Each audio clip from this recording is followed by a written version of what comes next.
Live streaming is on.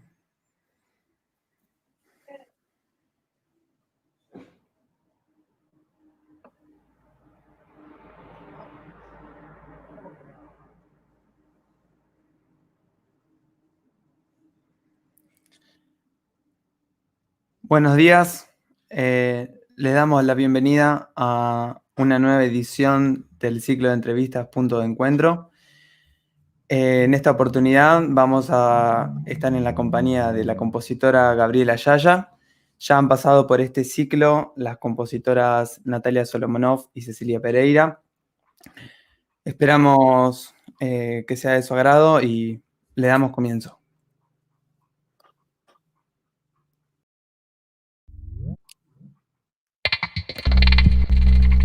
Punto de encuentro. Ciclo de entrevistas. Nuevos abordajes para el trabajo colaborativo. Punto de encuentro. Ciclo de entrevistas.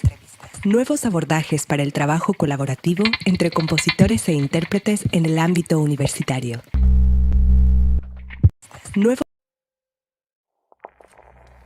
Gabriela Yaya, compositora y docente, trabaja especialmente con música electroacústica y mixta, propuestas multidisciplinarias y experimentales. Sus composiciones se han estrenado en Argentina, España, Holanda, Colombia, entre otros. Ha recibido diferentes reconocimientos, como los otorgados por el Institut International Musique Electroacoustique IMEB, Bourges, Francia, 2003-2009, UNESCO Cultura DigiArts, 2006, Universidad Nacional de Quilmes, 2002, Foro de Música Electroacústica del Goethe Institut Córdoba, 2001.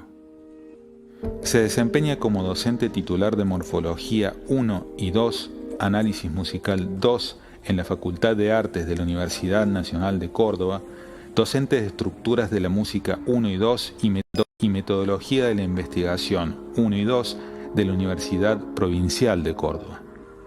Es directora del proyecto de investigación Música Contemporánea Cordobesa del siglo XXI, Cartografía, Diferencias y Vínculos desde la Perspectiva Técnico-Musical, CIT-UNC, en la que indaga sobre las actividades y producción de compositoras cordobesas en lo que va del siglo XXI. Actualmente es integrante del Foro Argentino de Compositoras y forma parte de una mesa de discusión abierta sobre análisis musical y perspectiva de género en la música junto a compositoras de la Red de Compositoras Latinoamericanas RedCLA.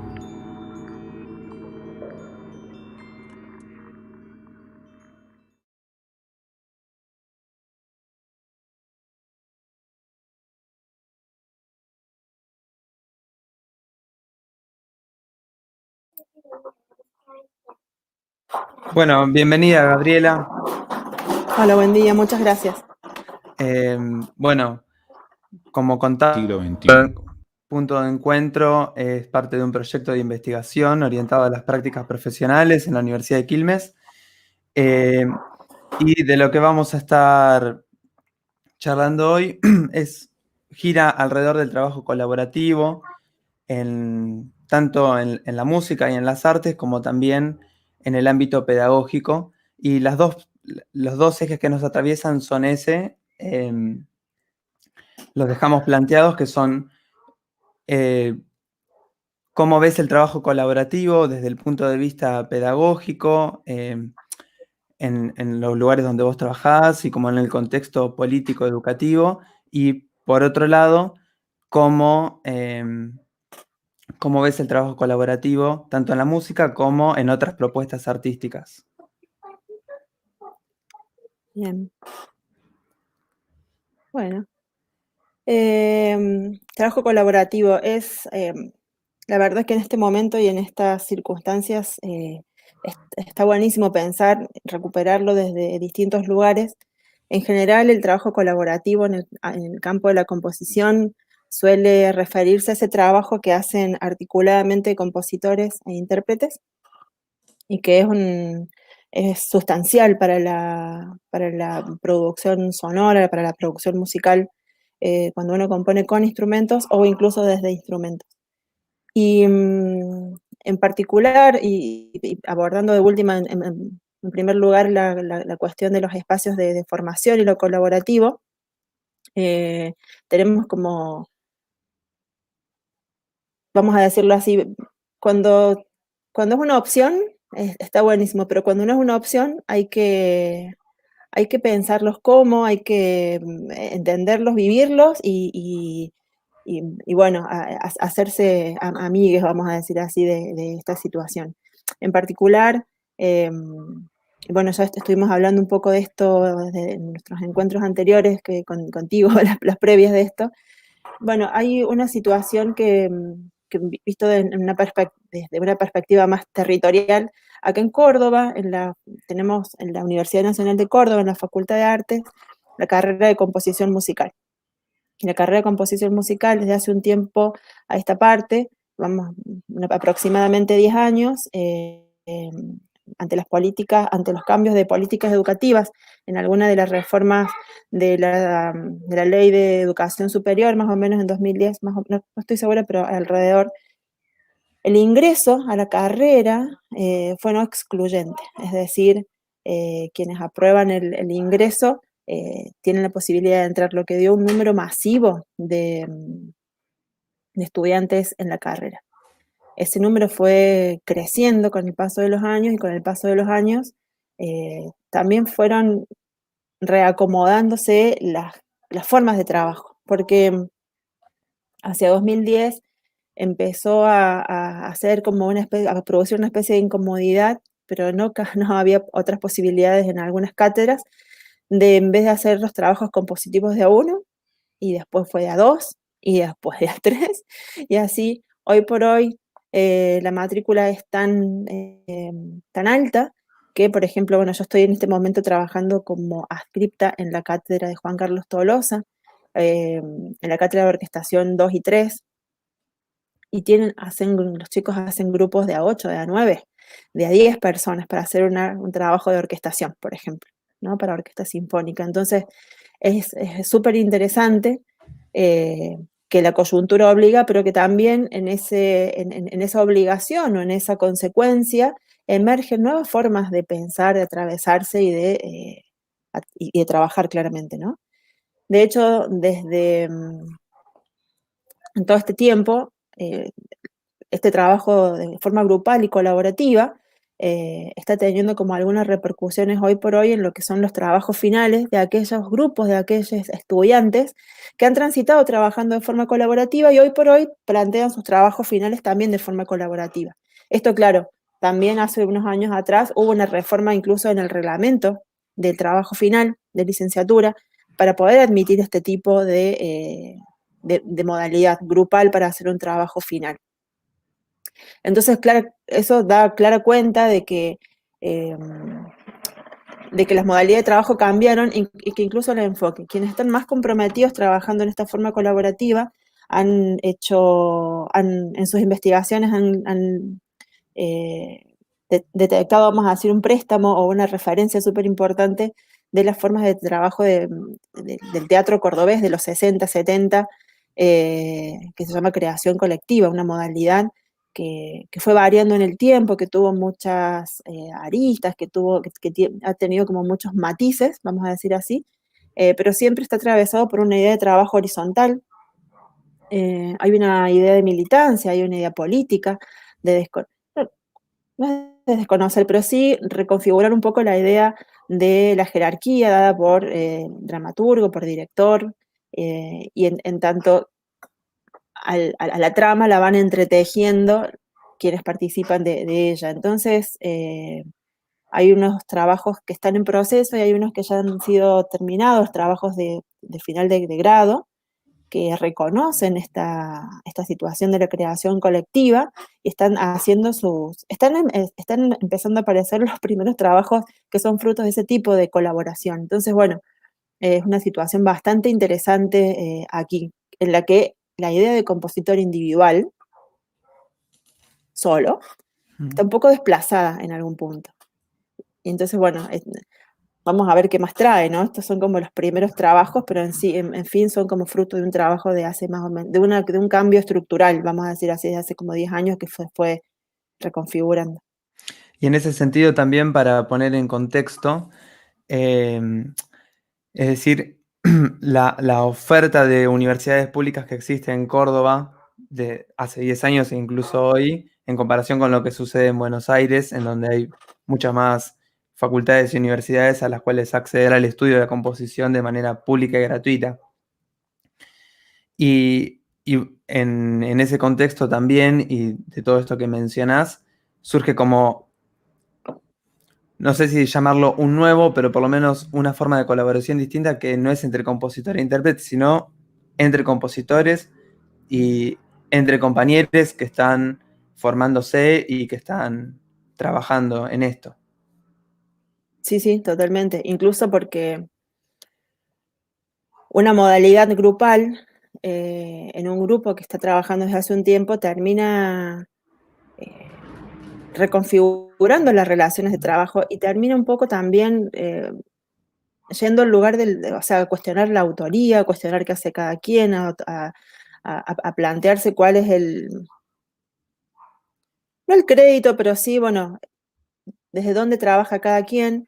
Y eso también supone un desafío para la institución, porque la institución tiene que evaluar a un compositor, su experticia, su oficio, sus habilidades, vamos a decir así, y, y también avalar y legitimar mediante la evaluación que eso sucede. Y entonces es súper interesante también porque al reconfigurarse la idea del genio, creador, único, individual y qué sé yo, y al tornarse una mesa de discusión en función de decisiones compositivas, eh, la perspectiva cambia de forma, o sea, es súper interesante, ¿no?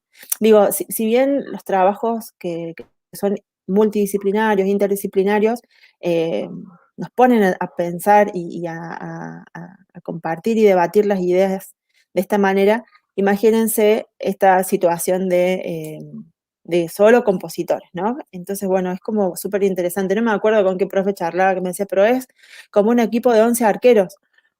Bueno, algún juego se inventará, era también la cosa, ¿no?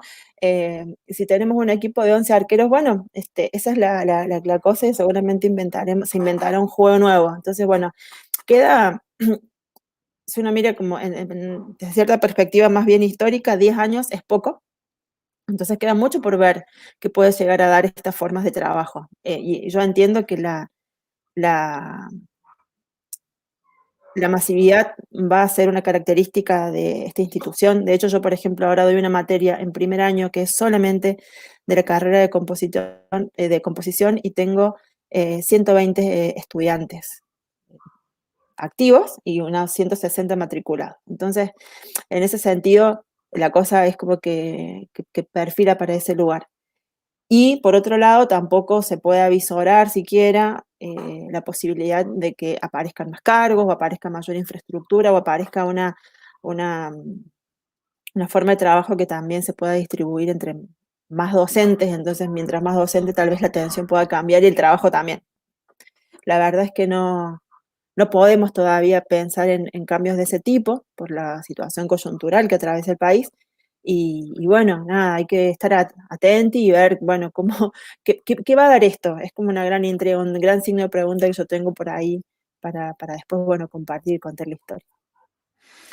Y evité antes decir como este nuevo tipo de vínculo colaborativo porque vos nombrabas el antecedente de la creación colectiva en el teatro de los 60 y los 70 en Córdoba. Ujú. Y eso quizás nos da un poco el pie para charlar también no solo de la composición y la música, sino del vínculo de estas composiciones, de estas cruzadas con otras artes y también hacia tu obra, en donde abunda la danza y otras disciplinas.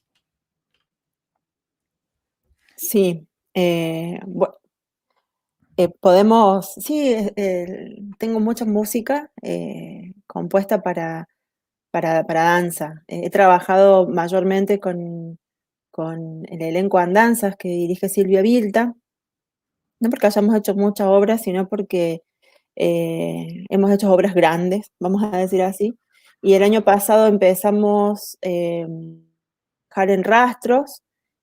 Rastros ya venía un poco gestándose desde 2018, trabajamos durante 2019, teníamos fecha de estreno ahora en 2020, y bueno, claramente la cuarentena suspendió ese estreno, pero sí empezó a dar otro tipo de posibilidades, que era la de hacer videodanza, con ciertas reflexiones en torno al encierro, al movimiento, a la creación también colectiva y colaborativa, en donde no nos vemos, porque en realidad la dinámica con Andanzas, con Silvia, siempre fue la de la presencialidad, la de la sala de ensayo, la de el cuerpo en acción, el sonido, el movimiento, en tanto las ideas que convergen y emergen de esos encuentros. Entonces, la virtualidad nos tuvo que reinventar, sobre todo porque también Andanzas, varias de las bailarinas, incluso Silvia Vilta, ni siquiera viven acá en la ciudad de Córdoba, viven en las sierras. Entonces, parece un detalle que no, pero sí, porque las comunicaciones por ahí no son tan sencillas, porque nada, por la señal y por una cosa y otra. eh, y bueno, eso por un lado. Pero sí, el punto anterior con Andanza fue una obra que se llamó Dínamos. Dínamos fue con un elenco más reducido, era solamente de 5 bailarinas. Y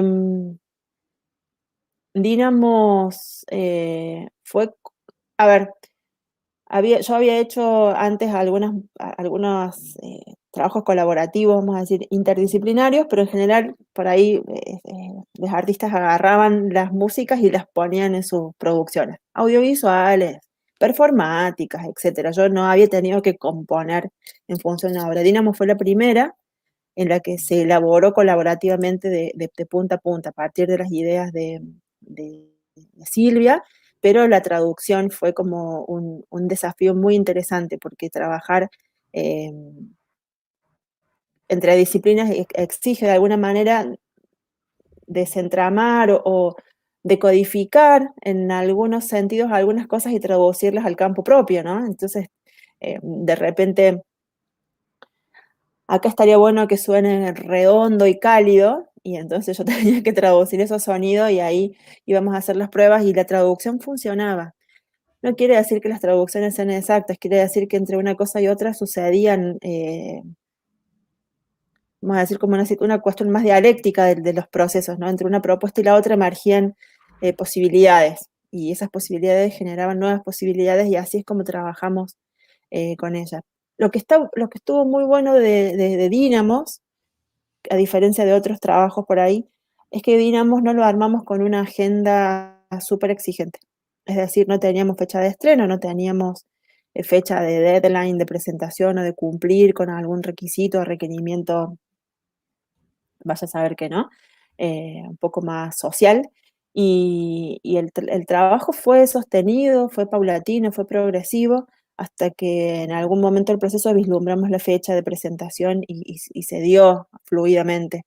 Que por ahí esa forma de trabajo también le da lugar a la incertidumbre, le da lugar a la pausa, le da lugar a la no vorágine, que muchas veces se extraña en otro tipo de producción cuando hay que hacerlo ya, porque se estrena ya, porque hay que mandarlo ya no sé a dónde y qué sé yo. Entonces, bueno, en ese sentido, festejo eso también, poder haber, ¿cómo se dice? Como haber dispuesto del tiempo físico, la agenda y demás, para poder dedicarle. Es, en algún punto, es un privilegio en ese sentido, ¿no? Contar con el tiempo para la creación y la producción. Que no sea tan exigente en el sentido de los deadlines, pero nada, Dinamo es eso, ¿no? Aprender un poco el trabajo de la traducción, de la interpretación, ¿no? Otro sentido de las interpretaciones. Y para, de alguna manera, poner un vínculo con lo anterior, y también en las charlas previas que tuvimos a este encuentro, hablamos un poco de el ensamble contemporáneo en la música, ¿sí?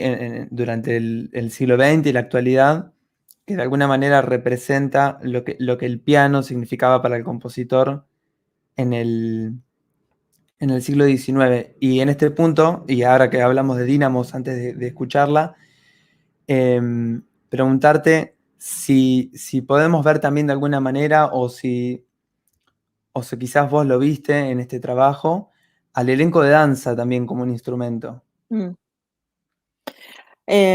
Sí, voy a hacer como una especie de salto, vuelta para atrás y para adelante, porque, a ver, un punto que me parece como interesante compartirles tiene que ver con bueno, una especie de cosa autobiográfica, ¿no?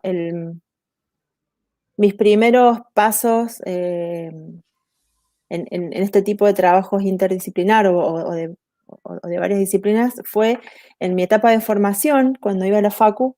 El grupo de mis amigas eran todos estudiantes de cine. Mi pareja de esa época, mi hermana, mis mejores amigos y amigas estaban ahí. Entonces,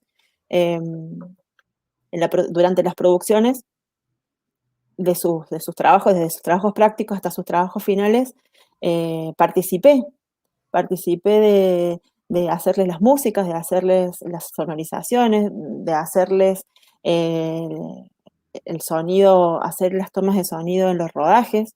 Y todo fue como muy prueba, o sea, muy un aprendizaje en el campo directamente, sin teoría, sin nada. También aparece una figura súper importante para mí que es Inés Almirón, que es una música y sonidista que hoy por hoy está trabajando en España, tiene su estudio allá de postproducción de sonido para audiovisuales. Inés es cordobesa, de hecho, egresó del conservatorio, tocó el piano, bueno, es una música excelente, pero un día me la encontré de casualidad y cuando volví a Argentina me enchufó una super recontra remil máquina, un boom, y me mandó a hacer sonido directo en un rodaje. Me acuerdo que era un rodaje de UNESCO, o sea que tenía que hacer lo mejor que pudiera. Y entonces el rodaje para mí fue sustancial, fue crucial. ¿Por qué? Porque fue encontrarme con un tipo de relación con el sonido y con la escucha y con el movimiento, incluso del cuerpo, porque no sé si han tenido la oportunidad de hacer sonido directo en los rodajes, ¿no? Uno no se puede mover, tiene que ser una especie de estatua con un zoom, con una vara que está ahí arriba y que si uno opera mal, arruina la toma, por ejemplo, la toma de sonido y la toma de imagen. Y esta cuestión de hacer el sonido directo, después llevarlo a la compu, bajarlo, sí, la sincronización, el foley, la postproducción, atravesó mucho mi producción. De hecho, muchas de las músicas que yo hago están atravesadas por la idea de foley, por esa idea. Entonces, una de las formas en las que trabajamos con Andanzas era con el registro de video.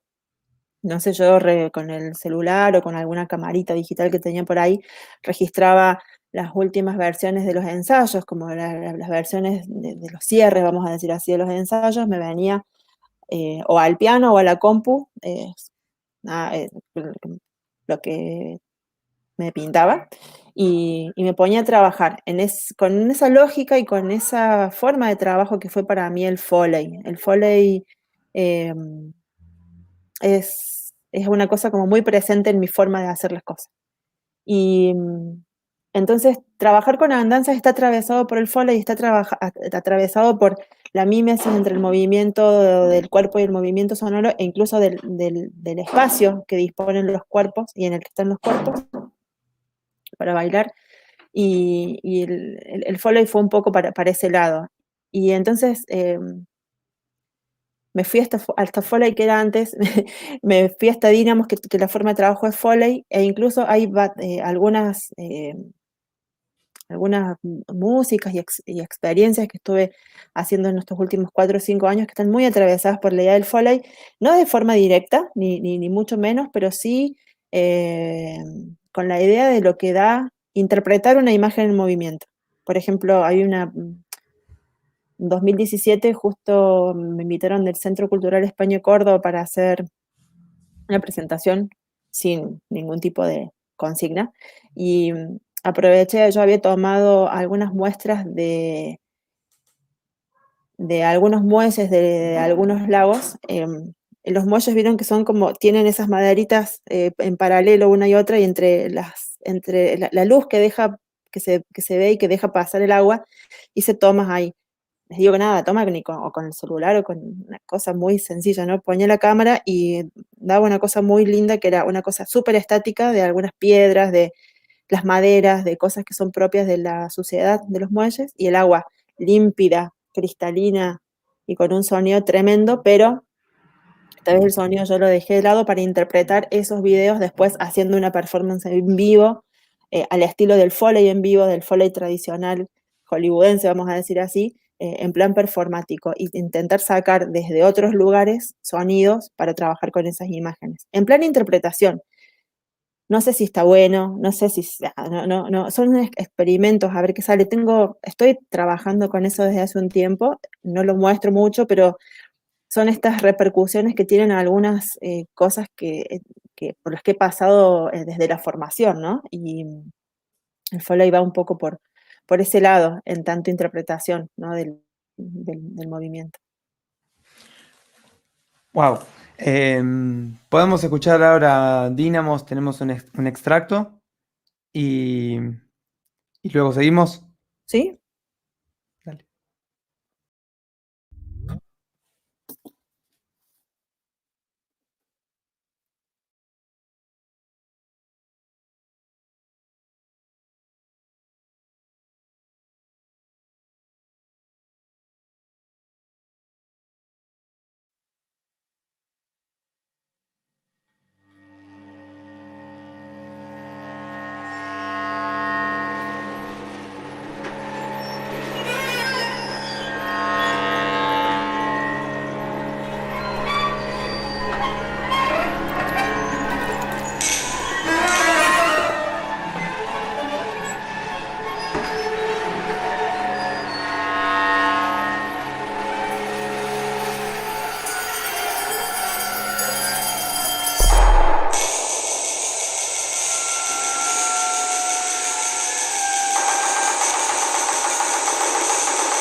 Bien, y por ahí también como para agregar un poco, antes de continuar, recordamos que Punto de Encuentro es un ciclo de entrevistas en el marco del proyecto orientado a las prácticas profesionales. Me mezclé, ¿no? Punto de Encuentro es un proyecto de investigación orientado a las prácticas profesionales en la Universidad Nacional de Quilmes, en el marco de la Escuela Universitaria de Artes. Estamos con Gabriela Yaya, compositora y docente de Córdoba. Recién escuchábamos un extracto de Dínamos, una obra junto con el elenco Andanzas, y hablábamos, Gaby, de este feedback entre el trabajo en el ensayo con el elenco, la idea del Foley, los cuerpos en movimiento, y por lo menos no es por forzar una interpretación, pero sucede que de alguna manera lo gestual y lo sonoro, e incluso el sonido de escena, conforman, ¿no? De alguna manera como el universo sonoro total. Sí, totalmente. Lo que pasa es que los sonidos de escena también son alimento bueno, es como parte de la poética, ¿no? Del trabajo. A ver, voy a ir de algunos lugares anteriores que tienen que ver con unas cosas específicamente más técnicas. Y un poco de historia también. Hacia los 2000, hacia el 2001 o 2 tal vez, de repente llegó a mis oídos, yo no estuve, pero llegó a mis oídos una discusión que se había sostenido en un encuentro de teatro, danza, yo no me acuerdo bien, sobre cuál era la música que bailaba la danza contemporánea. Y entonces una crítica que había salido de esas discusiones era que quienes hacían danza contemporánea bailaban música que no era para nada contemporánea, y entonces había como una especie de tensión ahí que no había sido reflexionada, simplemente eso. Y entonces fue a partir de ahí hubo personas quienes se propusieron a hacerse el desafío de a ver qué hay en la música contemporánea cordobesa, qué desafíos podemos bailar de la gente que toca acá o hace acá en Córdoba música, y entonces Cristina Gómez Comini en ese momento me pidió una música electroacústica, una composición que se llama Patio, y eso me vinculó y me reunió con bailarinas de mi misma generación, vamos a decir. Y eso empezó a dar trabajos sucesivos. En esos trabajos sucesivos, una de las cuestiones técnicas que emergían a primeras del trabajo era que, bueno, eran todas bailarinas, por eso voy a decir chicas, las chicas estaban muy acostumbradas a bailar con pulso, pulso, pulso, y cuentan, y cuentan, y cuentan de forma regular, y entonces una de las características de las músicas que ellas tenían a mano, de las compositoras o de compositores de acá, eran que no tenían pulso. Entonces, ¿cómo hacer para lograr algo, para bailar, para ubicarse, para referenciar, para que el oído pueda ayudar a bailar sin esa referencia del pulso? Porque el pulso, por la formación, lo tienen como súper incorporado, es una huella muy fuerte. Cuando estaban sin pulso era como, ¿y de dónde vamos? ¿Cómo hacemos? ¿Cómo marcamos? Ese fue uno de los primeros desafíos. Entonces, de repente empezamos a escuchar los sonidos del cuerpo, los sonidos del movimiento. Y esa gestualidad a la que vos te referías tiene un ritmo. Tiene ritmo, definitivamente. Entonces, ahí el ritmo que generan los gestos de los distintos momentos o distintos elementos de la coreografía eran posibles de ser compuestos en función también de entender el ritmo de eso. Aunque ellas lo viven al ritmo, por ahí el ritmo no estaba expresado de otras formas a nivel, vamos a decir, de lo verbal, de la comunicación, para poder vincularnos. Entonces, por eso para mí lo del Foley tenía que ver con leer ese ritmo de los movimientos. Entre esas cosas había en este número en particular lo de las tazas de té, que ta, que pum, que ta, y las sillas y demás, las percusiones, forman parte de la poética de la obra, porque ese sonido que suena solo y con mucha reverberancia en un lugar vacío, tenía que ver, bueno, con parte de la idea que llevaba adelante Silvia Vilta. Entonces yo me los adueñé. Esos sonidos incluso hasta tenían como una calidad diferente de otros sonidos que yo incluí en ese montaje, porque, bueno, justamente intentaba replicar, volver indistinguible el sonido real del sonido del parlante, del sonido acústico del sonido del parlante, vamos a decir.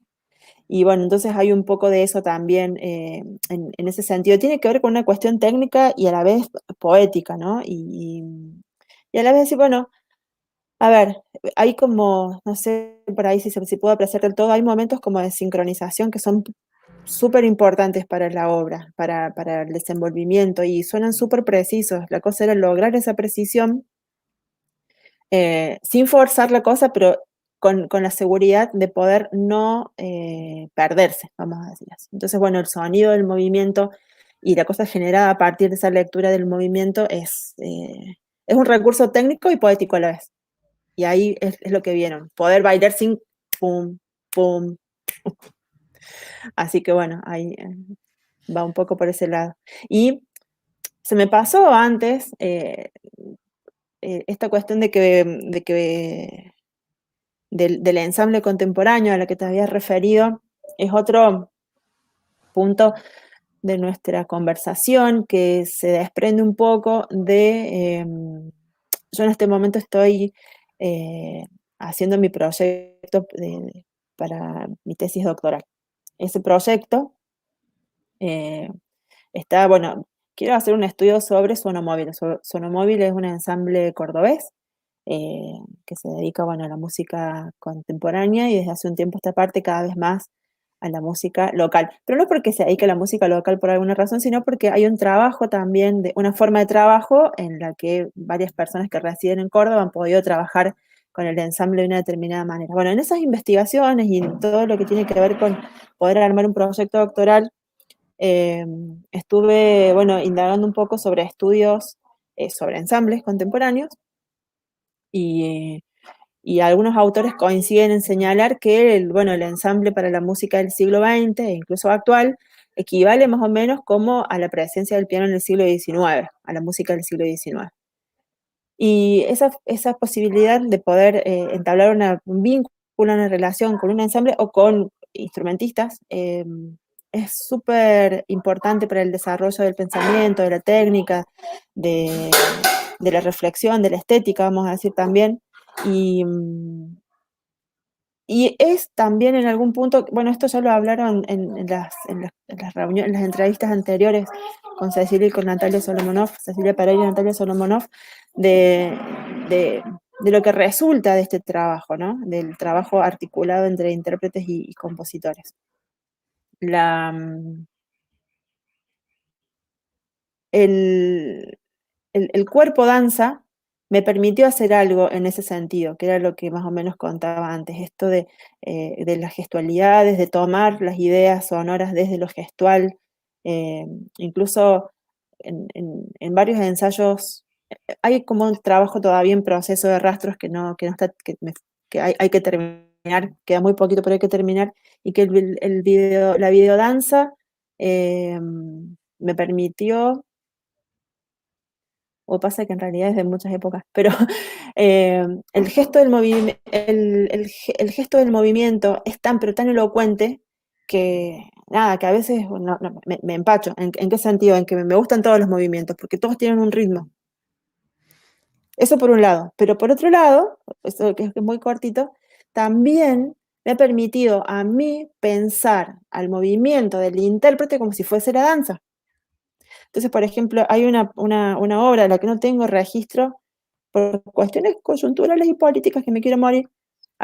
Hace unos años atrás se hizo un festival muy, pero muy grande que se llamó Plataforma 21, acá en el Teatro del Libertador General San Martín, que reunió a muchos artistas contemporáneos. Fue un festival muy, pero muy grande y muy impresionante. Donde nada, directamente la clasificación disciplinar fue básicamente imposible, porque no era solamente música o teatro o performance o nada, era. Entonces me animé en esa presentación a mostrar un trabajo que venía como un poco trabajando, o sea, algo que venía ya pensando desde hace un tiempo, que, bueno, con un artista, un programador visual, Andrés Sem, él trabaja con programación y es tremendo, y esa obra fue para video que corría por programación, clarinetista, que era mi compañero el Daniel Laván, y imágenes, iluminación, todo, bueno, etc. Pero la cosa era que yo hice tomas de video del Dani tocando el clarinete, pero con este enfoque más bien del movimiento de la danza. Yo traje a este lugar al Dani que toque el clarinete, que lleva una formación entre amateur y ahí semiacadémica, vamos a decir así, la cosa del movimiento de la danza y de, bueno, un montón de cosas que ustedes habrán visto acá, como el tratamiento del loop, de la repetición, bueno, un montón de cosas que yo las llevé a ese campo. Con esos videos Andrés proyectó y transformó en tiempo real esas imágenes del Dani, mientras el Dani también estaba de cuerpo presente, pero semi-presente porque estaba todo tan vestido de negro, estaba todo en negro, en oscuras el escenario, que se veía que la iluminación estaba a propósito puesta en sus manos, porque también con las llaves del clarinete despedía una luz, que era con lo que trabajábamos con Andrés, entre este tipo de luz y la. Entonces también eso me permitió hacer esa operación a la inversa, traer la experiencia del campo de la danza al campo de la interpretación o de la música, ahí le llamaron performance ampliada, yo nunca había escuchado eso, pero me lo adopté a esto de la performance ampliada y trabajar con un intérprete, en este caso el Dani, y con esa lógica del movimiento. Así que, bueno, van como que me voy cruzando y contagiando de mundos disciplinares y voy trayendo un poco de cada cosa a la otra. Y bueno, eso. Sí, Sí, no me voy. recién no te quería interrumpir Sí, cuando perdón. todavía estábamos hablando específicamente de de Dínamos y de esas obras, porque acá teníamos una pregunta que era un poco lo que charlábamos, pero para todavía reforzarla, que es ¿qué implicancia tuvo la influencia del Ujú. espacio físico y del cuerpo de los bailarines en la música?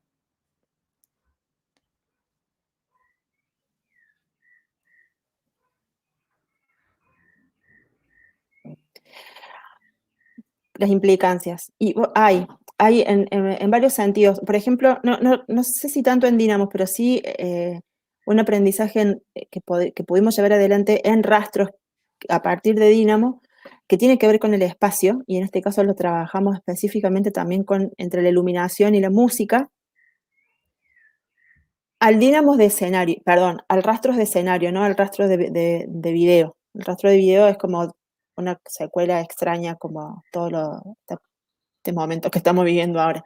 Pero el rastro de escenario tiene un diseño de luces tremendo del gringo, ya me va a salir el nombre, y esa iluminación recorta y divide el espacio y lo multiplica. Nada, tiene un oficio pero impresionante. Entonces, hay espacios súper cerrados dados por la iluminación, súper abiertos, divididos, fragmentados incluso, porque a veces, aunque sea un espacio todo abierto, una iluminación acá adelante y otra en diagonal hacia atrás genera como una especie de fragmentación y perspectiva bastante interesante desde el lugar del espectador.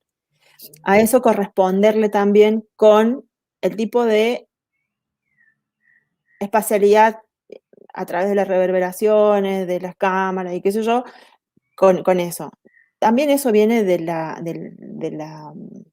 trabajo con cineastas, porque, por ejemplo, trabajar con voces, hay que grabarlas en los espacios acústicos que corresponden a las tomas, porque después hacerlo en estudio, la acústica cambia tanto que es muy difícil otorgarle la misma reverberación, bueno, etcétera. Entonces, en ese sentido, poder generar un espacio que, desde el sonido, que coordine, que sea pertinente, vamos a decir así, al espacio que uno quiere generar del espacio físico de los cuerpos, a donde están los cuerpos danzando. Entonces, bueno, ahí hay como un esfuerzo que tiene que ver con eso. Y aparte de eso, también está la cuestión del fuera de campo, dentro de campo, ¿no? Porque, a ver, el espacio visual está planteado de una manera en donde también me es posible pensar en lo que sucede fuera de campo. Entonces, también viene un poco desde esos lugares de la técnica audiovisual que puede ser trasladada al espacio físico, y es como interesante también para tener esa herramientita nomás en la caja de herramientas compositivas. Total. Y acá me parece que entran dos cosas. Por un lado, una pregunta que tenemos acá, Ujú. y creo que esto que decías también nos da pie para ahora a escuchar la versión en video de Rastros. Ajá.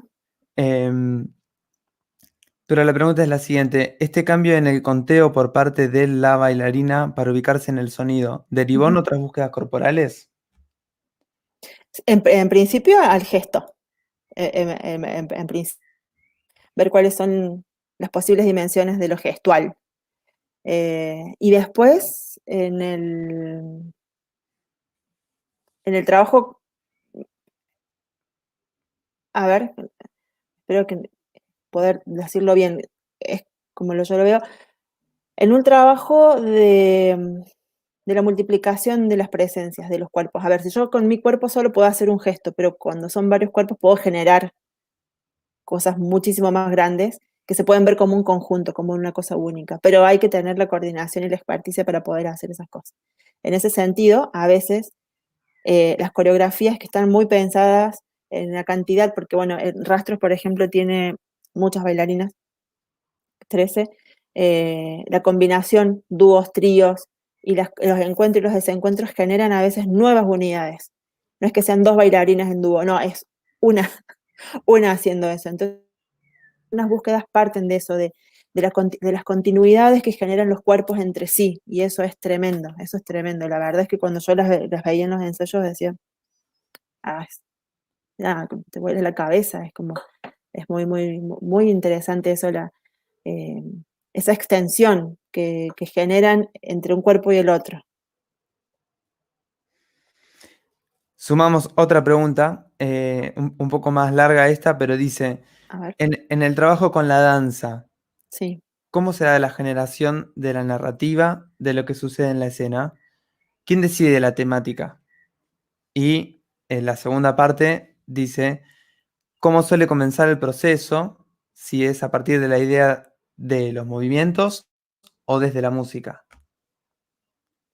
Em, Para la primera pregunta, por lo general, bueno, Dínamos fue una idea de Silvia. Silvia tenía la idea muy clara, quería trabajar con la... Silvia Vilta es la directora del elenco, una gran bailarina cordobesa, coreógrafa y docente también. Silvia Vilta tenía la idea muy clara, ella quería trabajar con la tensión que tienen los cuerpos para formar parte de la vida social. No es la tensión que uno tiene en casa, ni la tensión tampoco, vamos a decir así, de extrema, por ejemplo, la de escenario. Es la tensión que tengo para salir abajo, ir a la esquina, al kiosco, después ir al centro, hacer un trámite, volver. Esa tensión, que en parte es performática, ¿no? Hay performaticidad para comprar en el kiosco, para ir a la vaca a la vuelta, para hablar con la vecina, para etcétera. Esa idea era muy clara y a mí me encantó, me gustó mucho en ese momento, me resultó muy sugerente. Y el trabajo, ¿cómo empieza? Es absolutamente caótico desde mi punto de vista. No tiene comienzo en ningún lado, es juntarse y van emergiendo cosas y las cosas se van ordenando de alguna manera. Es muy difícil el comienzo, el comienzo es incierto, no tiene rumbo.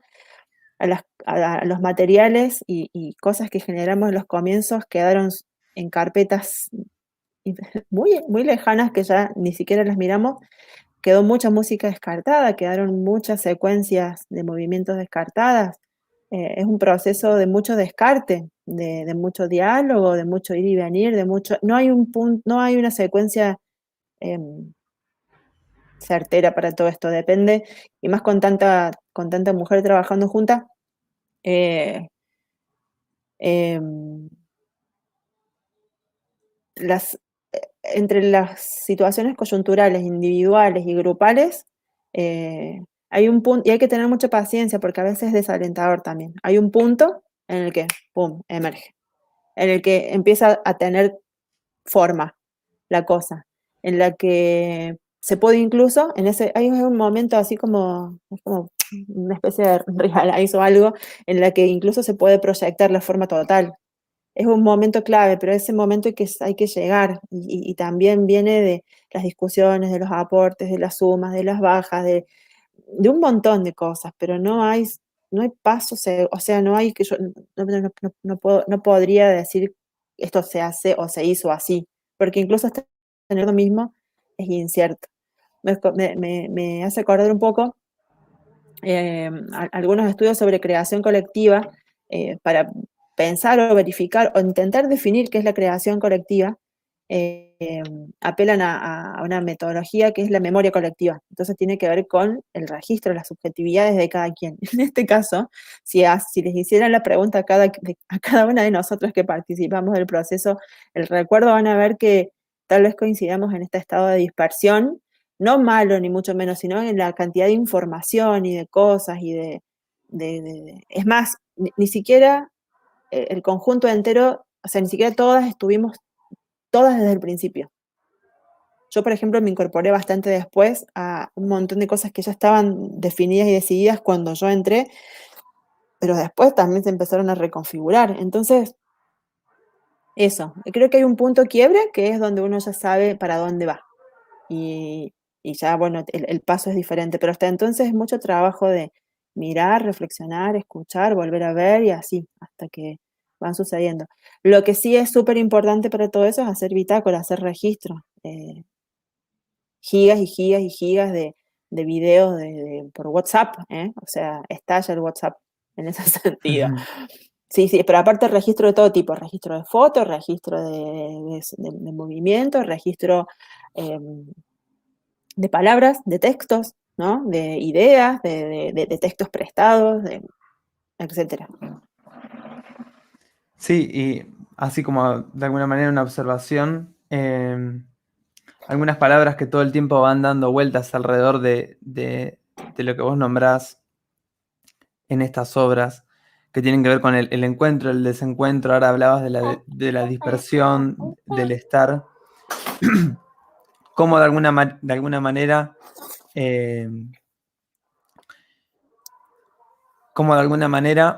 la corporalidad, más allá de la danza, está presente en este mundo del trabajo colaborativo. ¿Te parece que sigamos con los dos fragmentos que tenemos de rastros? Dale, Vamos vamos con con eso. eso.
Bien, y una pregunta que quería hacerte.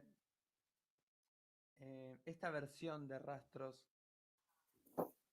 porque vos nombrabas que hay una versión en escena que la trabajaron durante el 2018-2019.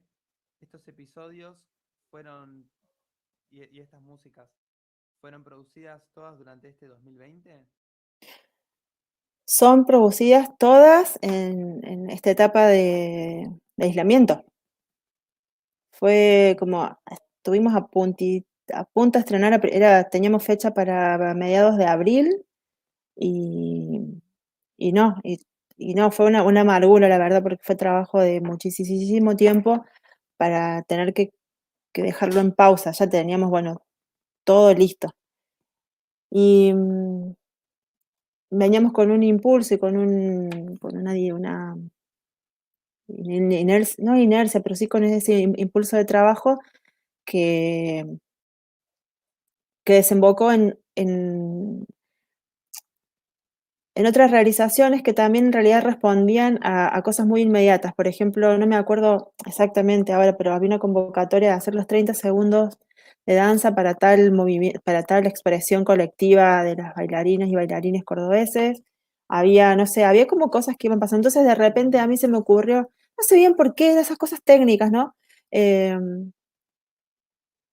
Había que hacer un video, no sé si de poquitos segundos, 20, 30 segundos para mandar a algún lugar. Y entonces digo, no, mándenme, yo lo edito y lo hago. Y lo puse. Y entonces dijimos, che, ¿y por qué no hacemos más de esto? Fue un poco así. Fue, hey, ¿y por qué no? Y entonces empezaron a salir las secuelas de Rastros, que son estos videodanza, que en realidad estas son exactamente al revés. Son videos grabados en los hogares de cada quien. eh, y los mandaron. Entonces, a partir de eso, yo hago la música, pero las chicas lo hicieron o sin sonido o con alguna música que por ahí extra. Hay una que baila una canción, que pone una canción de los 80, un hitazo, no me acuerdo cuál era ahora. No sé cómo se llama en realidad la canción. Y no me animé a sacárselo. Le hice un tratamiento sonoro a la canción. Es que es el capítulo 7 u 8. Le hice un tratamiento a la canción, pero no la quise sacar porque era, bueno, acá ya trayendo estas cuestiones de los sonidos digéticos, extradigético, ¿no? Era como un baile nocturno en la casa, como el sonido de parlante de radio vieja, eh, que ni siquiera sonaba a parlante celular, no era como un parlante de las radiecito con la que creció la gente de mi generación. Y bueno, fue eso, fue pensar, bueno, en realidad, en retrospectiva, después cuando hacemos reflexión, en realidad, porque nos volvemos a encontrar con Silvia y a ver qué está pasando con esto, la reflexión da esto, ¿no? De una posibilidad de trabajo que dan las mediaciones tecnológicas para poder, o sea, en realidad la cosa es que no nos queremos desvincular, o sea, que nos resistimos al desencuentro, no, nos resistimos a la desconexión, que en realidad la desconexión es un producto de la sobreconexión que tenemos en otros sentidos, ¿no? El teletrabajo, para quienes hacemos docencia y para que, bueno, para otras personas que trabajan desde sus casas, es muy exigente, es súper, súper exigente. Acá en mi familia, tanto mi compa y yo hacemos docencia, entonces teletrabajo seguro, tenemos una pequeña y bueno, ahí tenemos las exigencias, nos van ayudando familiares y entre nosotros nos apañamos, pero a la vez eso nos desvincula, nos desconecta, nos aparta, nos separa de otras actividades que teníamos, bueno, fuera de esta situación, ¿no? Entonces, bueno, al resistirnos, esto ya es una cuestión bastante más personal, pero yo creo que puedo tal vez a lo mejor hacer causa común con el resto de las chicas, tal vez con Silvia, que nos resistimos a la desvinculación y a la separación, porque tenemos todavía ganas de que no haya un hueco tan grande entre ese casi estreno que tuvimos y a lo mejor esperando poder eh, cerrar un proceso muy grande que está como súper en pausa y es como una tensión también grande. Así que ahí es donde salen estos cortitos. Estos cortitos son todos cortitos de un minutito más o menos. Eh, ya van 10, me quedan 2 para finalizar, pero bueno, van a tener que esperar un poquito ahora. ¿Me vieron cómo son los noviembres institucionales? Sí, sí, totalmente.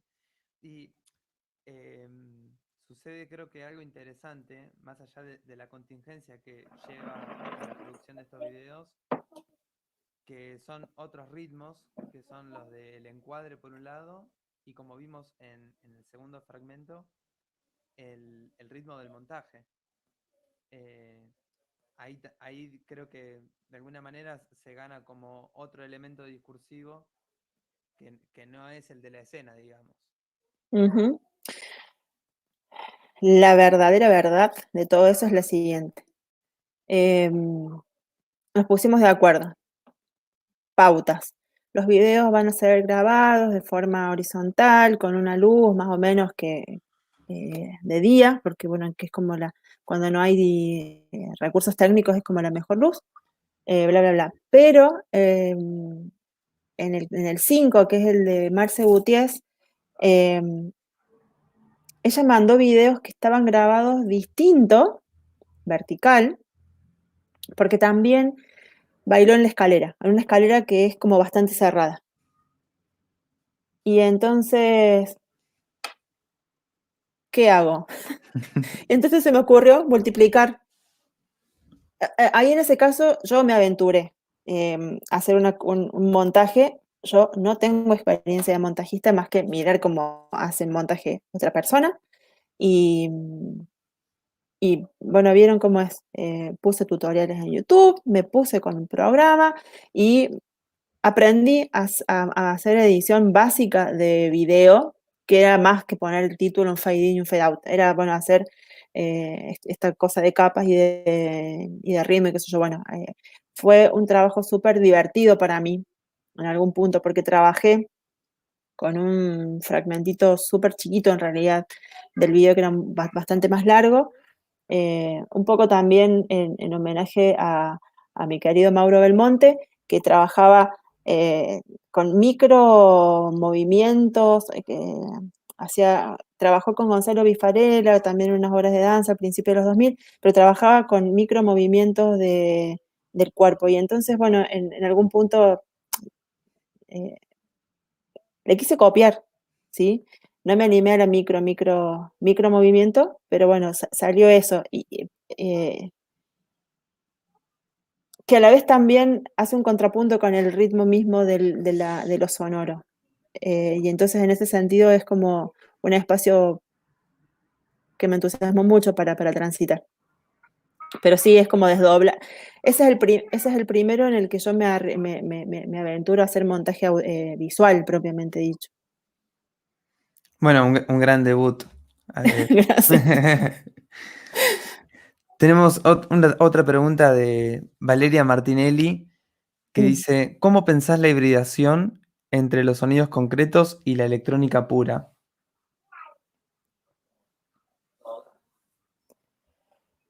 ¿Cómo lo pienso? En realidad creo que el trabajo que es más de tipo orquestal, vamos a decir así, parte de hacer bancos de sonidos que le son propios a una situación, a una escena o a un movimiento o a una. Entonces me limito en algún punto a tener un banco de sonidos X y ahí me muevo. En ese banco de sonidos están a veces organizados en función de alguna trama mayor, en función tal vez de alguna organización mayor, idea mayor, no sé, en Rastros hay, en segundo movimiento, por ejemplo, piden que sea súper más homogéneo, que no haya tanto rango ni tímbrico, ni dinámico, ni espacial, que sea como una cosa más de primer plano y sostenida. Entonces hay una repetición así como tac, tac, tac, tac, tac, tac, tac, tac, tac, tac, tac, que cambia muy sutilmente de pulso y de timbre.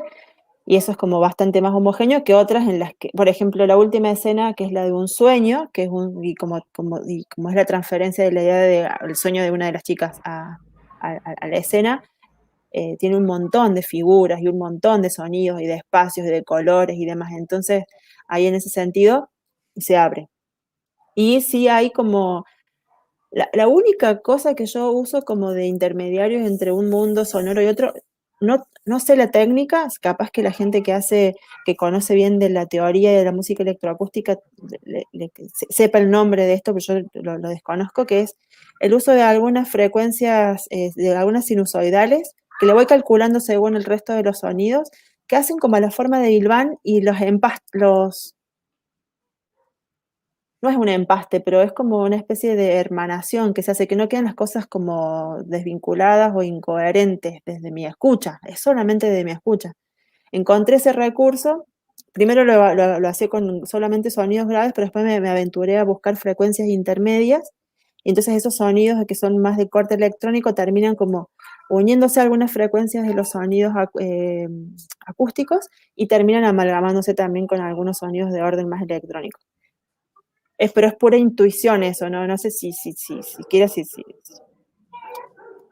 yo inventé la pólvora o pero me salva para algunas partes donde necesito eso, donde veo también que hay esa heterogeneidad.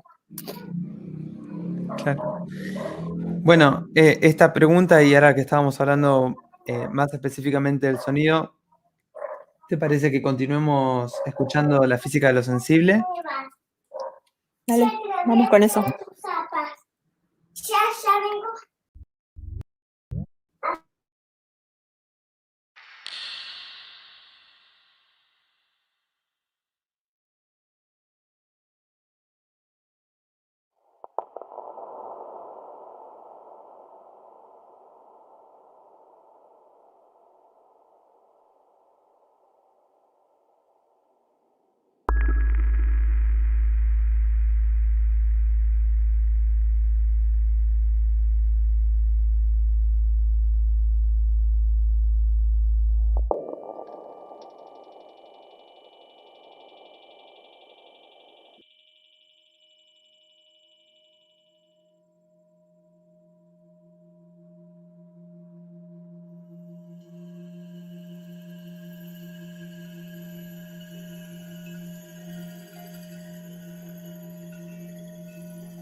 Bien, un breve recordatorio.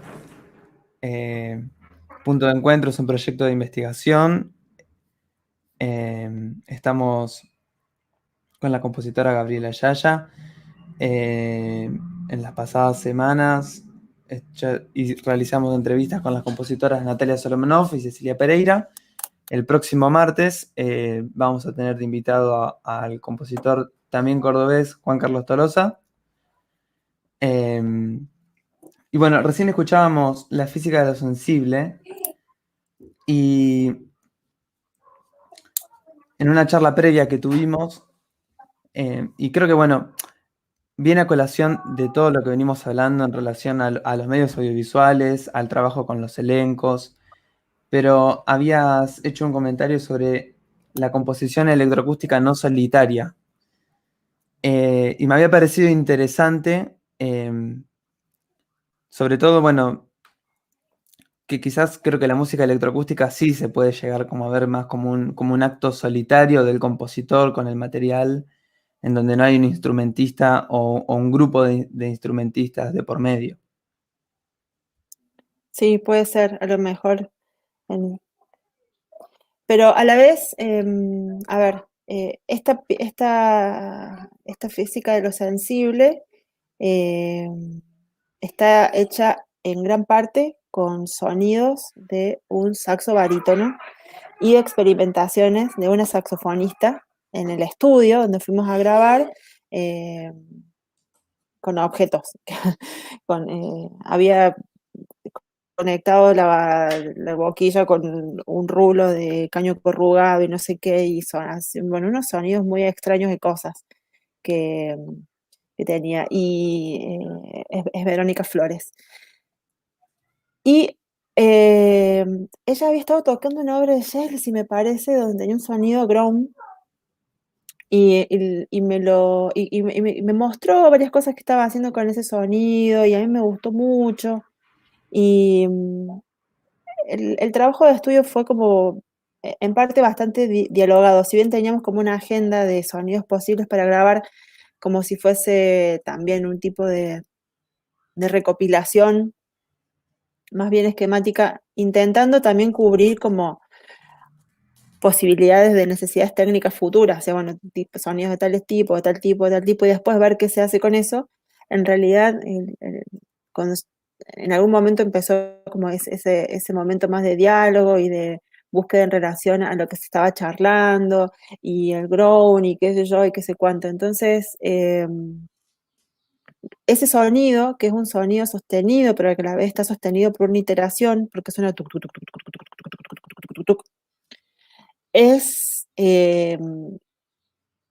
es como la idea sonora de esta pieza. Esta pieza se trata de eso, de la repetición sostenida, pero bueno, no es la parte como que es obvia de ahí, sino en realidad es hasta hacia donde llega, pero también es como en algún punto el reflejo de todo ese proceso que también vivimos en la sala de grabación.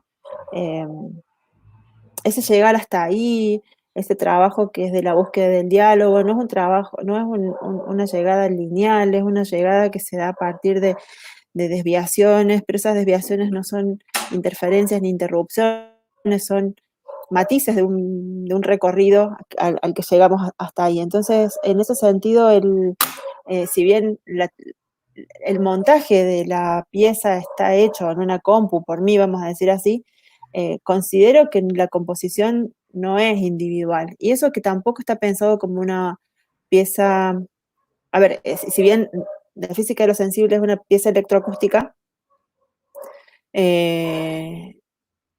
y quedó a medio camino la posibilidad de hacerla mixta.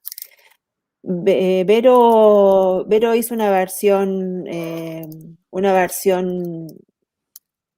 mixta, pero es de su autoría lo que ella toca en el saxofón. Yo hice la pista, vamos a decir así, ¿no? Y ella lo completó. Entonces, esa posibilidad de que se desdoble y que tal vez sea para ella también una posibilidad de música mixta, y que yo no la haya escrito a la parte del saxofón, tiene que ver con esto que hablábamos de la composición electroacústica, pero no individual. Me pasó hice en ya no me acuerdo el año, pero Gordo, Gordo, Gordo, de 2009, que es una pieza para contrabajo, clarinete bajo y electroacústica, que la hice con Sonomóvil, con el Edu Spinelli y con Gustavo Isakson. Tiene ese trabajo también de encuentros a grabar y a conversar y a dialogar y a ver qué sale de eso. Y eso, y la punta más lejana en esa cadena es una primera composición electroacústica que hice con sonidos de instrumentos que se llama Mi Sol, que en realidad es como en homenaje a mi hermana Soledad, que toca el arpa, y esa posibilidad el instrumento en sí tiene como posibilidades sonoras tan pero tan potenciales para la electroacústica y para el pensamiento no acústico del instrumento, ¿no? Que empezó ahí ese camino, como en esa música que hice con los instrumentos de arpa de la Sole, incluso experimentando. Justo el otro día me mandó unos videitos que estaba haciendo, no sé qué, música que le exigía tocar con 2 arcos no sé si eran de violonchelo, 2 arcos y pasar las cuerdas del arpa.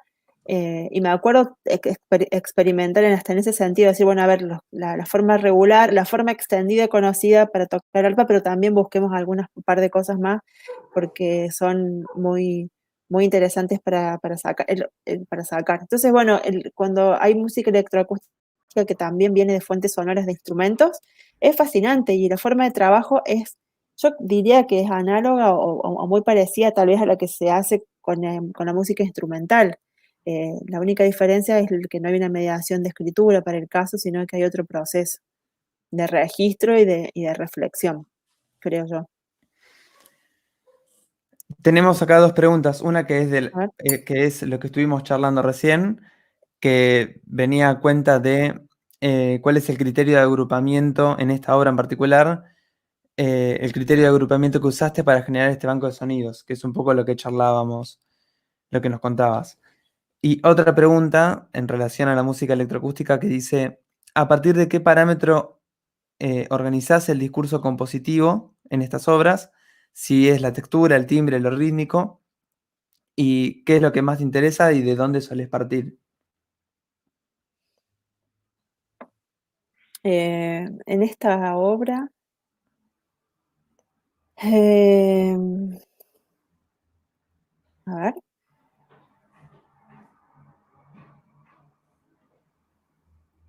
Para la composición electroacústica suelo tener como un momento precompositivo, que es el del registro de los sonidos, y el de la escucha es así como, o sea, en una situación óptima, pasar mucho tiempo buscando fuentes sonoras que me interesen para trabajar con algo. En esta pieza en particular, me reencontré con la electroacústica después de muchos, muchos años de no hacer música electroacústica. Pura música electroacústica, muchos, más de 5 tal vez. Y entonces cuando empecé a buscar en mi banco de sonidos, a reencontrarme conmigo misma, y entonces hay como una especie de prehistoria que está subyacente en esta pieza, porque hasta incluso la situación de composición fue bastante singular y diferente, que en realidad va a ser la que voy a tener por un tiempo largo, que va a ser la de la composición en un ámbito no privado. A ver, ¿qué quiero decir con esto?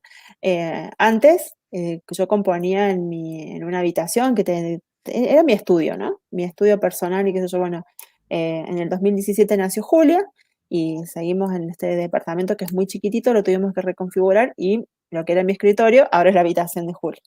Entonces nos ideamos un escritorio doble y compartido en el living de la casa y entonces mientras yo compongo, Julia juega, las cosas pasan, la familia vive. Y entonces, componer desde ese lugar también implica componer con determinadas interferencias que no se vuelven, que dejan de ser interferencias en algún punto, que transforman la escucha en otra cosa. No sé el nombre, no tengo ninguna teoría sobre escucha que me apañe con esto. Y la vivencia de lo sonoro es diferente. Entonces,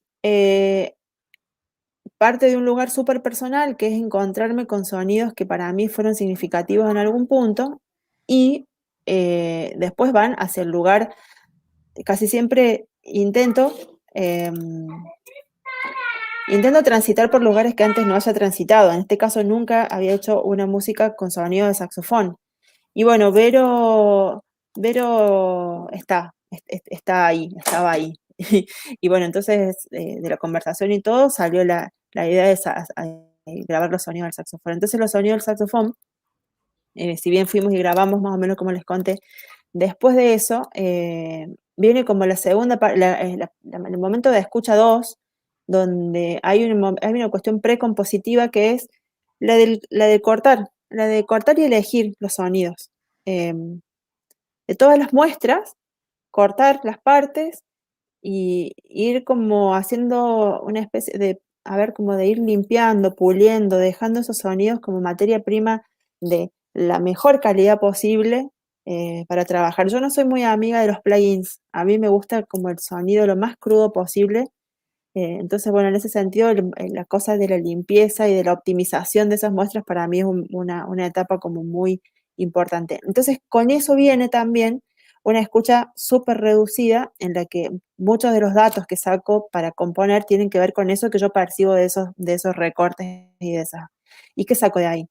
Saco qué textura tienen, qué ritmo, qué micromorfología tienen, qué ritmo interior tienen, qué forma de onda tienen y bueno, un montón de datos que después a veces los planifico en una forma un poco más amplia. Entonces, capaz que tal vez la tendencia sea pensar la cosa más desde de lo textural, porque generalmente lo que hago es abarrotar el lienzo, vamos a decir así, para empezar a sacar y espacializar y ubicar y repartir en el espacio, aunque me quede con uno, pero tal vez a lo mejor un procedimiento bastante común, que es como que necesito tener toda la mano para ir limpiando y después sacando hasta que así todo me quedara con una sola cosa muy chiquitita. Necesito quedarme con eso, necesito que eso sea mi cosa final. Y entonces tal vez el enfoque sea más del tipo textural, más que tímbrico o más que, me dijiste, o lo rítmico, por ejemplo. Eso es como una forma en la que estoy como trabajando ahora. Y sí, eso era cómo organizo los parámetros. Sí, es eso. Más que, sí, en realidad el trabajo a partir de la información que los sonidos me dan. Ese es el punto, que trabajo escuchando los sonidos. Trabajo también, aunque parezca una redundancia, no trabajo a partir de esquemas o organizaciones externas al sonido.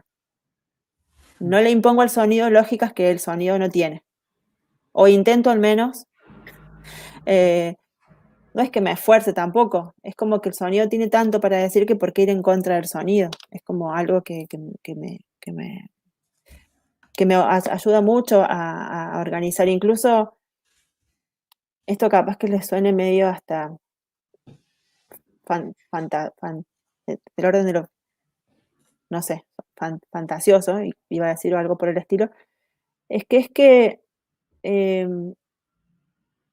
muchas veces me pasa que la escucha está condicionada por experiencias del momento, propias, personales, o lo que sea.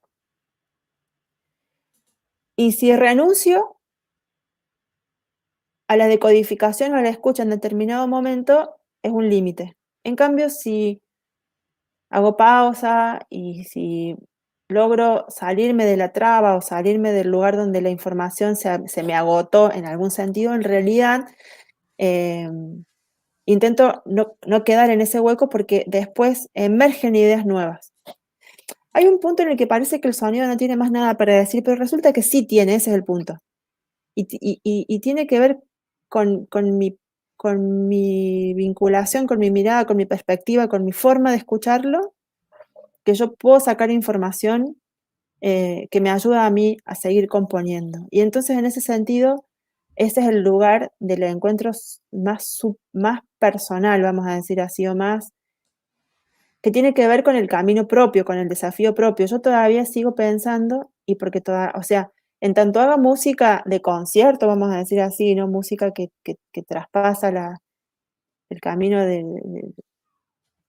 bueno, vieron que ahora, bueno, hay un montón de prácticas que están fuera de la autonomía, pero mientras siga haciendo esta música, va a tener que ver para mí, o mi militancia va a estar por el lado de la escucha, por el lado de lo que los sonidos me pueden dar y decir, no de organizaciones diferentes al sonido. Entonces, bueno, en ese sentido, no es que el sonido se timbre, pero sí tiene, sí, y lo otro, en realidad, perdón, así como corte cuchillo y una cosa más, que si bien lo que dije tiene que ver con la individualidad de cada pieza, en realidad lo otro que está pasando y que cada vez estoy logrando yo encontrar un camino diferente que en realidad emerge de este otro, es que en la combinación de los sonidos emergen sentidos que antes para mí eran emergencias casuales, vamos a decir así.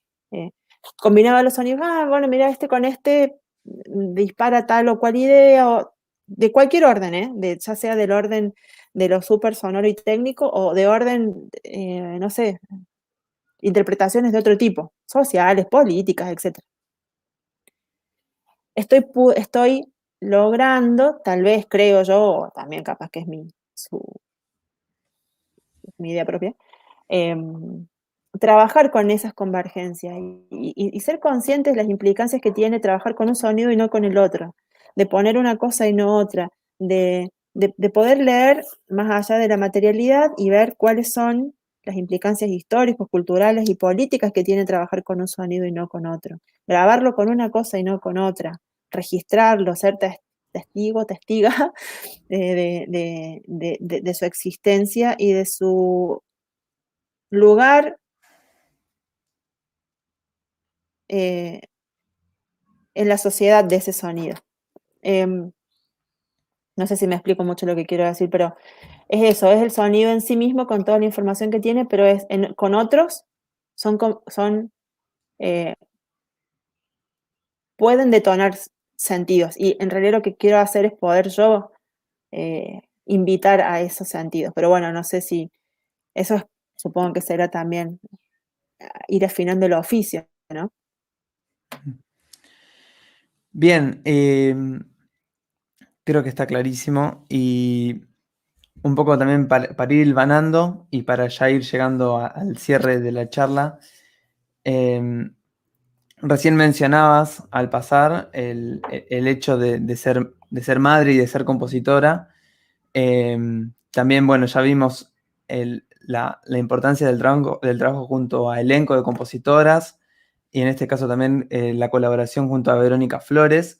Y un poco nos fue llevando el pie para hablar de otra tarea que creo que fue importante durante este año y durante la cuarentena, que es la red de compositoras latinoamericanas. Uh-huh.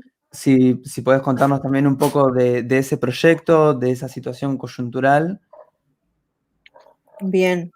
Bueno, Redcla. Redcla emerge como iniciativa de Tania Rubio, compositora mexicana. Se dedica más que nada a la música con medios digitales y al arte sonoro.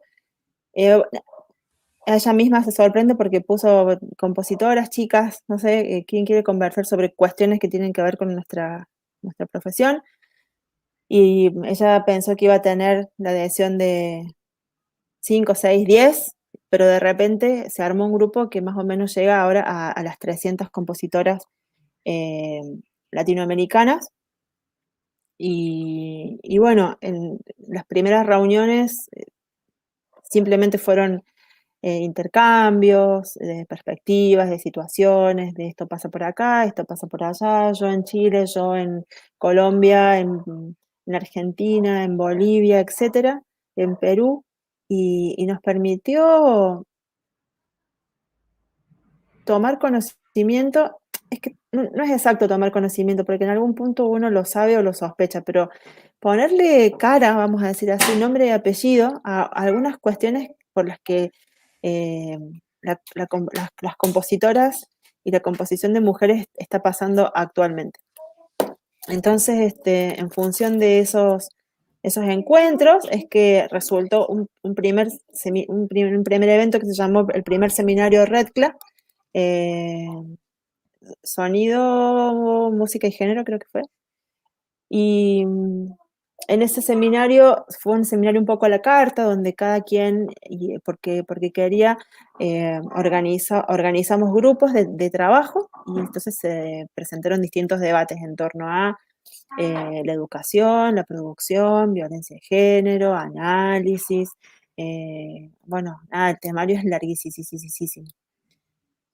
El seminario terminó en septiembre y a partir de ese seminario, bueno, empezamos a hacernos un montón de preguntas, a ver qué tiene, o sea, porque este seminario fue, creo que es una especie de explosión inevitable en un encuentro que es singular, es inédito. Es tremendo, la verdad es que es algo que compartíamos, era como una emoción de poder vernos y reconocernos y intercambiar y también empezar a trabajar con otras desde lugares y otros desde lugares, a ver, ¿cómo decirlo? Sentir las mismas incomodidades y saber que esas incomodidades no se pueden trabajar a nivel individual y singular desde nuestros propios espacios. Entonces, al encontrarnos, empezamos a organizar estos grupos de trabajo en función de esas. Por ejemplo, a ver, yo estoy trabajando en una mesa que nos interesa el análisis musical, y el análisis musical, viendo que en general las teorías, muchas de las teorías que se usan en los espacios de formación son de origen, bueno, son de varones, y las músicas que se analizan son de varones, y hay menos música de mujeres analizadas, y el reclamo de las jovencitas. Esperen un segundo, que creo que se abrió la puerta. Un segundo, ¿eh?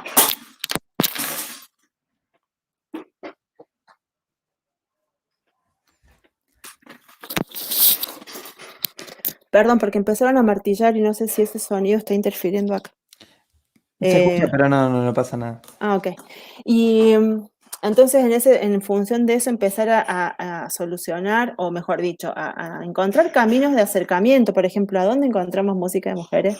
Entonces empezar a reunir, a hacer repositorios, a aproximarnos, a generar material, contenido y cosas. Entonces, bueno, en particular esa mesa, pero en realidad hay muchos grupos que están trabajando en diferentes orientaciones. La cosa que ahora estamos preguntándonos y reuniéndonos para pensar en qué es REDCLA, cómo va a seguir REDCLA, cuál va a ser cuáles van a ser los siguientes pasos. No tenemos una definición o no hay ninguna certeza. De hecho, hoy tenemos una reunión importante esta noche. Pero lo que sí, por lo pronto, es una red muy importante y que por lo menos nos ha dado cierto, a mí en particular, me ha dado como una especie de, me ha revivido en muchas cuestiones que tienen que ver conmigo y con los procesos de ser compositora. Es como, también sería como entrar en otro tema que tiene que ver con las cuestiones de género, con las cuestiones de historia, de las culturas en las que nos formamos. Y bueno, ya sería como para una especie de otro tipo de encuentro y conversación, pero REDCLA por lo menos, en esta red hemos armado vínculos, lazos, y esas vinculaciones nos permiten encontrarnos, reconocernos y abrir un poco el espectro también de las posibilidades sonoras. De hecho, qué sé yo, ahí nomás empieza a tener repercusión en mi campo personal. Las músicas que estoy usando para mis clases ahora son músicas que me llegan a través de la REDCLA, y reconozco y digo, pásame tu parte, mándame tu música. Por ejemplo, se armó uno de los primeros días una especie de doc colaborativo donde cada quien se anotó, puso su página web, su sitio, su SoundCloud o lo que sea. Entonces yo ahora tengo la posibilidad, aunque sea en algún momento de la semana sentarme a escuchar a compañeras que están haciendo y componiendo, cosa que es muy difícil. Y a la par de eso, digo, es muy difícil.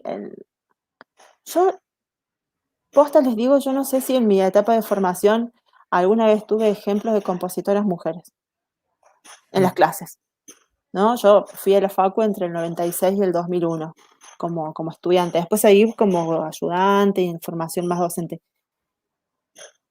¿Y vieron cuando dicen yo no me acuerdo, salvo alguna rara excepción o que tal vez algún compañero o compañera llevara algún ejemplo, ¿no? Propio? Pero la falta de referencia es una cosa de las que coincidimos en las reuniones de RedCla que es importante también pensarla. Entonces, bueno, ahora la posibilidad de abrir ese espectro de producciones sonoras, a mí me parece hermoso, a mí me parece importantísimo.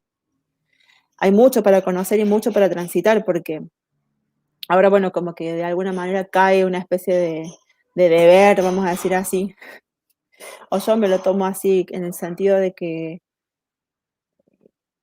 quiero compartirles a mis estudiantes estas referencias y que tengan la oportunidad de ver más música aparte de la que es canónica o de última la que es siempre de varones. Entonces, bueno, en ese sentido es como, de repente creo que puede llegar a ser en los próximos años un insumo interesante para los espacios de formación, tal vez poder tener a lo mejor este grupo, esta grupa como referencia para poder consultar, nada, lo que surja, lo que aparezca. Así que bueno, ahí estamos. Así que bueno, perdón, y mientras tanto, porque me interrumpió el martillo, a la vez, poco antes de RedCla, hace justo un año, acá en Córdoba, en la Universidad Provincial, Victoria Surmendi, que es una gran docente y pianista local, organiza su ciclo contemporáneo de conciertos. Y en ese concierto organizó un concierto de mujeres, cosa que también es bastante inédito aquí. Participó Nelly Beatriz Gómez y Eva Lopchik de Buenos Aires. Y a partir de eso, bueno, tomé contacto con ellas y después, unos meses después, me incorporaron al Foro Argentino de Compositoras. Y también con el impulso esta cuestión de la pandemia hace que nos conectemos o sea, que emerjan estas conexiones virtuales que parecería que antes por la otra, capaz que la presencialidad nos ocupa de otra manera. Entonces también el foro está activando en estos sentidos de la virtualidad. El foro tiene muchos años y tiene una actividad como muy referencial y muy importante. Han participado en cosas así súper interesantes, pero ahora la virtualidad nos ha vinculado desde otro lugar. Así que estoy ahí como un poco, y la última que les cuento, y esto es como ya antes todavía, esto es así como spoiler un poco, nos alentó a que nos juntáramos compositores de acá de Córdoba. Eso también, que digo, estos impulsos tanto de RedCla como del foro nos reúnen y somos poquitas acá, somos re poquitas. De mi generación, yo no sé si una, dos, si les digo tres, capaz que estoy exagerando. Yo tengo 45. Entonces, bueno, el resto de la mini grupita cordobesa con la que estoy ahora pensando, charlando, produciendo, vinculándome, son todas jovencitas. Jovencitas que están en formación o acaban de terminar la facu. Así que, bueno, hay como un espíritu eso de encontrarnos y acompañarnos un poco. Tenemos un saludo de Cecilia Pereira, personal para vos, Gaby, y Muchas también gracias. también para el equipo. Juliana Gallo también, y Sole Yaya. Y sí, la verdad es que no tengo mucho para agregar, solamente por ahí hacer un comentario respecto de esto que decís de la virtualidad, que creo que de alguna manera potencia otro tipo de visualización, porque como vos decís, quizás al estar las compositoras atomizadas en distintos lugares, y hoy que lo que sucede en las redes sociales, en internet, pareciera ser que es lo único que sucede en la vida, creo que fue como un impacto mucho más grande el que tuvo Redcla y también otros foros y encuentros que se vieron en los últimos meses.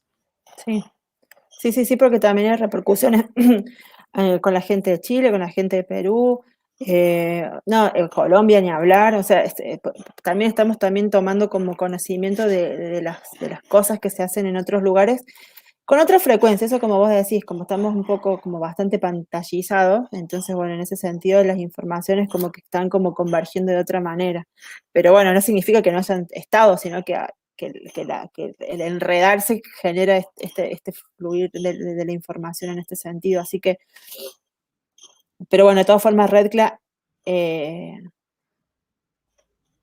discute bastante sobre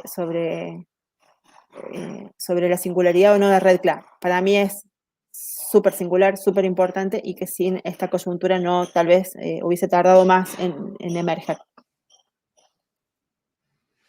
Ahí está el Team Córdoba. Los vale, los dañotos, sí. Bueno, estamos entonces todos muy, muy atentos a las novedades de Redcla. Genial. Agradecemos mucho a la participación en el chat de YouTube, a las preguntas que fueron llegando. Por supuesto, bueno, ya vamos haciendo un cierre, creo. El agradecimiento para vos, Gaby, por este encuentro. Volver a repetir que la semana que viene tenemos otro encuentro con el compositor Juan Carlos Tolosa. Punto de Encuentro es un proyecto de investigación en la Escuela de Artes de la Universidad Nacional de Quilmes, dirigido por Marco Franciosi y Agustina Crespo, del que formamos parte también, además de mí que les hablo, Ivonette Rosero, Anabel Maltese, Lucas Velázquez, y también docentes de la universidad, Martín Procia y Martín Liut. Muchísimas gracias, Gaby, y nos volvemos a encontrar. Muchas gracias a ustedes, muchas gracias por los comentarios, las preguntas, por la invitación, a vos, a Marcos, por la amabilidad, a todo el equipo, a Agustina, todo, a Ivonne, cada quien hace pone lo suyo en esto, la verdad que han trabajado súper bien, también el recibimiento ha sido súper afectuoso, que para mí también es súper importante eso, así que les agradezco de todo corazón. Ando por ahí por las redes sociales, por ahí si alguien tiene alguna cosa que quede en el tintero o si se le ocurre preguntarme algo más, en el Facebook, Gaby Yaya, así que nada, es más que un chau es hasta luego y hasta la próxima. Y mis últimas palabras, entonces no me quiero olvidar también, Diego Zureta, otro miembro del grupo, y agradecimiento especial a los chicos del sistema que como siempre nos vienen acompañando y nos vienen dando una mano en todo. Me sumo al hasta luego entonces. Gracias, Gaby. Un beso, cariños a todos. Chau, chau. Punto de Encuentro. Ciclo de entrevistas. Nuevos abordajes para el trabajo colaborativo